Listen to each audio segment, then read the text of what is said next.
ನಂಜನಗೂಡಿನಲ್ಲಿ ತಾಲೂಕು ಆಡಳಿತದ ರೈತ ವಿರೋಧಿ ಧೋರಣೆ ಹಾಗೂ ತಹಶೀಲ್ದಾರ್ ಅವರ ಸರ್ವಾಧಿಕಾರಿ ವರ್ತನೆ ವಿರುದ್ಧ ಅನ್ನದಾತರ ಹೋರಾಟ ಈಗ ಮಹಾಕ್ರಾಂತಿಯ ರೂಪ ಪಡೆದುಕೊಂಡಿದೆ.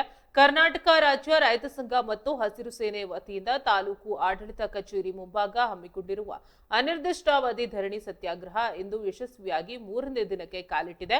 ಆದರೆ ಇಷ್ಟಾದರೂ ರೈತರ ಜ್ವಲಂತ ಸಮಸ್ಯೆಗಳಿಗೆ ಸಕಾರಾತ್ಮಕವಾಗಿ ಸ್ಪಂದಿಸದ ತಹಶೀಲ್ದಾರ್ ವಿರುದ್ಧ ಜಿಲ್ಲಾಧ್ಯಕ್ಷ ಸಿಂಧುವಳ್ಳಿ ಸತೀಶ್ ರಾವ್ ಭೀಕರವಾಗಿ ಗುಡುಗಿದ್ದಾರೆ.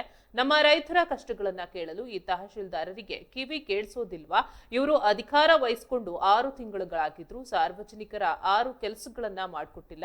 ಪ್ರಜಾಪ್ರಭುತ್ವ ವಿರೋಧಿಯಾಗಿ ಸಂಪೂರ್ಣ ರೈತ ವಿರೋಧಿಯಾಗಿ ನಡೆದುಕೊಳ್ತಾ ಇರುವ ಇಂತಹ ಬೇಜವಾಬ್ದಾರಿ ದಂಡಾಧಿಕಾರಿ ನಂಜನಗೂಡು ಬಿಟ್ಟು ತಕ್ಷಣ ತೊಲಗಬೇಕು ಎಂದು ಸತೀಶ್ ರಾವ್ ತೀವ್ರ ಆಕ್ರೋಶ ಹೊರಹಾಕಿದ್ದಾರೆ. ತಾಲೂಕು ಆಡಳಿತದ ಈ ಧೋರಣೆಯನ್ನ ಖಂಡಿಸಿ ಮುಂದಿನ ದಿನಗಳಲ್ಲಿ ಮೈಸೂರಿನ ಪ್ರಾದೇಶಿಕ ಆಯುಕ್ತರ ಕಚೇರಿ ಮುಂಭಾಗ ಬೃಹತ್ ಪ್ರತಿಭಟನೆ ನಡೆಸಿ ಇಡೀ ಆಡಳಿತ ಯಂತ್ರಕ್ಕೆ ಬೀಗ ಜಡಿಯುವುದಾಗಿ ಅನ್ನದಾತರು ಖಡಕ್ ಎಚ್ಚರಿಕೆಯನ್ನ ನೀಡಿದ್ದಾರೆ.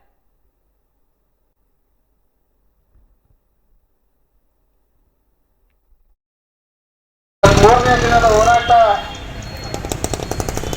ಆರ್ಥಿಕ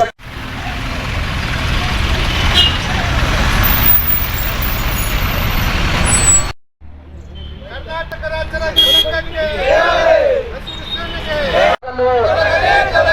ರೈತರಿಗೆ ಸಮರ್ಪಕ ಉತ್ತರ ನೀಡಲಾಗದಂತ ತಹಸೀಲ್ದಾರ್ ತೊಲಗಲಿ. ರೈತ ವಿರೋಧಿಯಾಗಿ ನಡೆದುಕೊಳ್ಳುತ್ತಿರುವ ತಹಸೀಲ್ದಾರ್ ತೊಲಗಲಿ.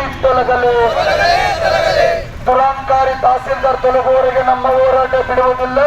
ಸಂವಿಧಾನ ಪಿತಾಮ ಬಾಬಾ ಸಾಹೇಬ್ ಅಂಬೇಡ್ಕರ್ ಅವರ ಮಾಲಾರ್ಪಣೆ ಮಾಡಿ ರಾಷ್ಟ್ರೀಯ ಮೈಸೂರಿನ ನಂಜನಗೂಡು ತಾಲೂಕಿನ ರಸ್ತೆಗಳ ಮೂಲಕ ಪಾದಯಾತ್ರೆ ಮೂಲಕ ಬಂದಂಥದ್ದು.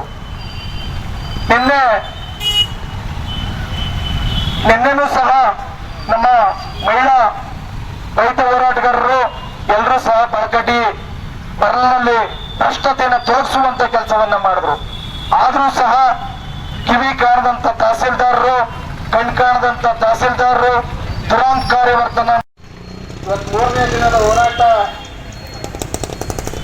ಆರ್ಥಿಕ